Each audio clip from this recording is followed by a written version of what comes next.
തിഹാർ ജയിലിൽ വൈകിട്ടോടെ കീഴടങ്ങുമെന്ന് ഡൽഹി മുഖ്യമന്ത്രി അരവിന്ദ് കെജ്രിവാൾ 3 മണിയോടെ വസതിയിൽ നിന്ന് തിഹാർ ജയിലിലേക്ക് തിരിക്കും. പാർട്ടി ആസ്ഥാനത്തെത്തി പ്രവർത്തകരെ കണ്ട് തിഹാറിലേക്ക് മടങ്ങും എന്ന് കെജ്രിവാൾ അറിയിച്ചു. വിവരങ്ങളുമായി ബൽറാം നുരങ്ങടി. ബൽറാം, എക്സിറ്റ് പോളുകൾ വിശ്വസിക്കാമെങ്കിൽ ഡൽഹിയിൽ ആം ആദ്മി പാർട്ടിക്കോ അരവിന്ദ് കെജ്രിവാളിനോ കാര്യമായ ഇമ്പാക്റ്റ് ഉണ്ടാക്കാൻ കഴിയുന്നില്ല. മാത്രമല്ല, ഇനിയിപ്പോൾ മോചനം എന്ന് സാധ്യമാകുമെന്നറിയാത്ത ഒരു ജയിലിലേക്ക് തിരിച്ചുപോക്കാണ്. എന്തായാലും ആം ആദ്മി പാർട്ടിക്കും അരവിന്ദ് കെജ്രിവാളിനും ഹാർഡ് ടൈം ആണ്. ബൽറാം. തീർച്ചയായും ഹാഷ്മി, ഈ തെരഞ്ഞെടുപ്പ് പ്രചരണ കാലയളവിൽ അരവിന്ദ് കെജ്രിവാളിന് ഇടക്കാല ജാമ്യം ലഭിച്ചത് അത് വലിയ തോതിൽ തന്നെ ആം ആദ്മി പാർട്ടിയും ഇന്ത്യ സഖ്യവും ആഘോഷമാക്കിയിരുന്നു.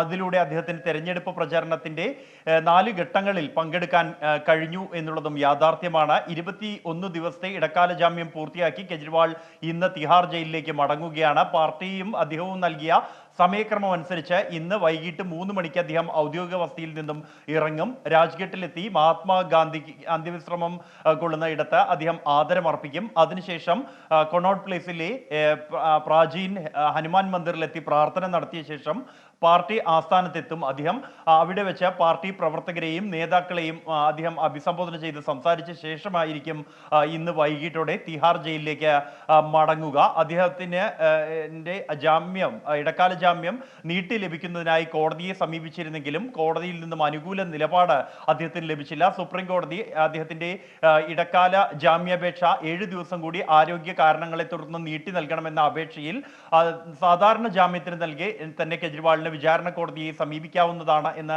വ്യക്തമാക്കുകയായിരുന്നു. തുടർന്ന് റോസ് അവന്യൂ കോടതിയിൽ 2 ഹർജികളാണ് കെജ്രിവാളിൻ്റെതായി ഉള്ളത്.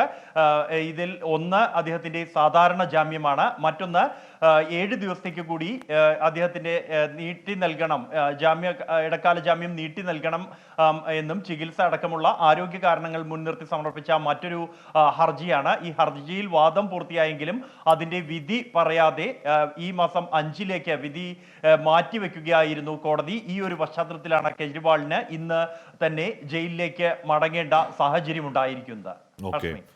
ബൽറാമാണ് വാർത്തയുടെ വിവരങ്ങൾ നൽകിയത്.